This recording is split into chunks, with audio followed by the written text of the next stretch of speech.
Hey everyone, welcome back to the channel. It has been a while, quite a long while, and I sincerely do apologize for not uploading videos for such a long time. It's been 2 months more or less, I guess. And I assure you that I'll certainly be not doing such a thing again. Howsoever, to compensate for the loss I have caused, I have decided to upload videos on a more regular and frequent basis.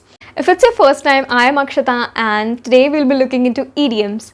But before starting, if you haven't subscribed to the channel yet, please consider doing so.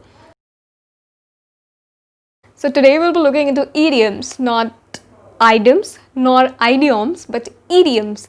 The first I is pronounced as E, hence the correct pronunciation is idioms. So idioms are basically an expression, or more betterly a phrase, which represents or presents a figurative or non-literal meaning of the sentence. That means the meaning of the sentence is different from the meaning of individual words in it.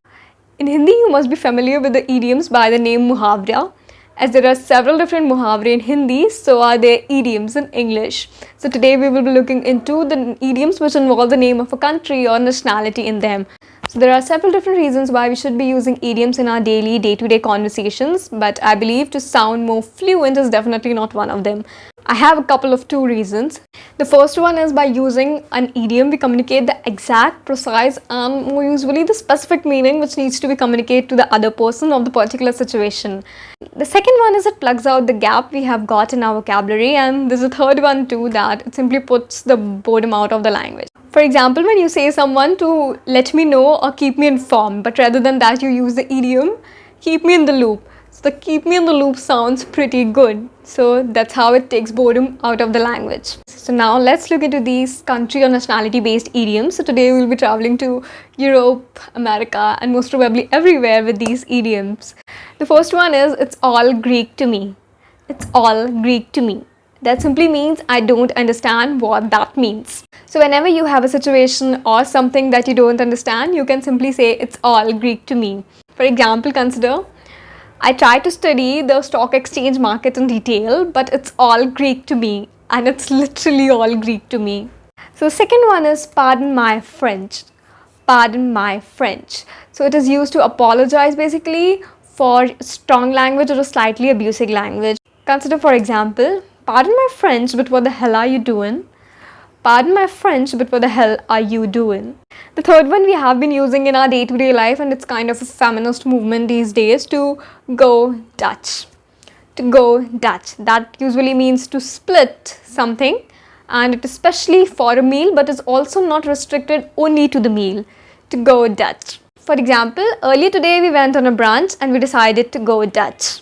We are still stuck with Dutch. The fourth one is double Dutch.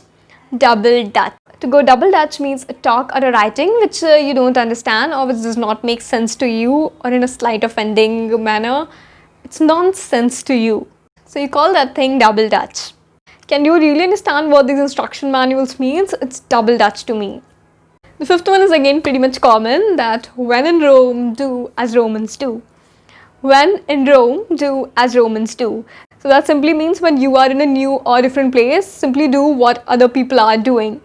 For example, I was in Japan during last holidays and I ate all my meals using chopsticks. Although it was hard, but when in Rome, do as Romans do. The sixth one is all road leads to Rome. All roads lead to Rome. That means that there are several different ways or paths to reach a particular goal. That is, there are several different paths to reach your particular goal or destination. Now I feel there is also kind of a reminder to all of us that there are several different paths and ways to reach our goal and destination. So if a single path doesn't work out, try another one. But don't lose your hope. The example for this one is, whether you read from a textbook or a video lecture, it does not really matter. All the road leads to Rome as long as you understand the concept. The next one is again, Rome was not built in a day. Rome was not built in a day. That means that important things take time. You cannot achieve very strong or important results in a very short duration of the time. You're expecting a major weight loss just after exercising for a week. Rome was not built in a day. Take your time. The next one is based on India and is generally used in UK. I don't really know if we can use it in India or not, but it's Indian summers. Indian summers. So it refers to the warm sunny weather we have got in autumn, and it should be getting cooler like the one we have right now. It should have been getting a little bit cooler, but still it's way too warm. You can say, I can't believe we are still wearing our summer clothes in October, but I bet this Indian summer is due to global warming. The next one is having more holes than Swiss cheese. Having more holes than Swiss cheese. To understand it in a better manner, first you must know what a Swiss cheese is. So if you don't know, it is a kind of cheese which have got very large holes, the one we used to see in Tom and Jerry, something like this. When there is an incomplete and lack an important information, we simply say that it has got more holes than a Swiss cheese. For example, Smriti's reason for not completing her assignment has got more holes than a Swiss cheese. The next one is to sell ice to Eskimos. To sell ice to Eskimos. Now, Eskimos are the indigenous people inhabiting the land of northern Canada, Greenland, Siberia, Alaska, and they traditionally live by hunting seals and some other Arctic animals. So these peoples are called as Eskimos. Now, to sell ice to an Eskimo means being charming and persuasive in a way that he or she can persuade other people to agree with the things which they don't really need to. The salesman very nicely persuaded my father to buy a washing machine, although we had one, but I bet he can sell ice to Eskimos. Okay, so now we are in America. The next idiom is New York minute. New York minute. So it basically means a very short duration of time, a very short time. For example, it took her a New York minute to decide whether she'll be taking the part in the play or not. Or he said it will take him an hour, but he returned after a New York minute.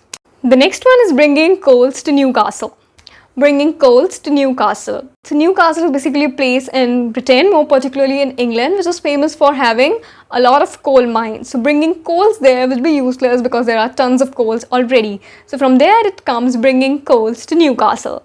Buying her tulips or flowers is like bringing coal to Newcastle because she already owns a flower shop. The 13th one is to send someone to Conventry.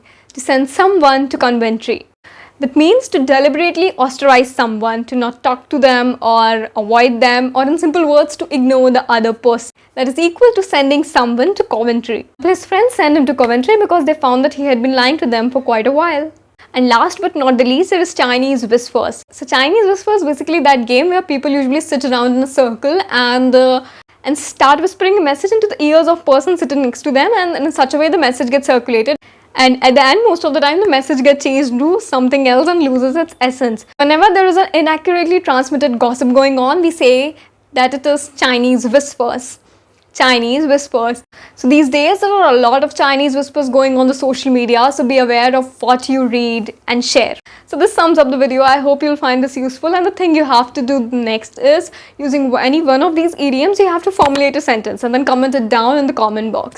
Also, don't forget to subscribe to the channel, like the video, click on the bell button, and see you soon. Bye-bye.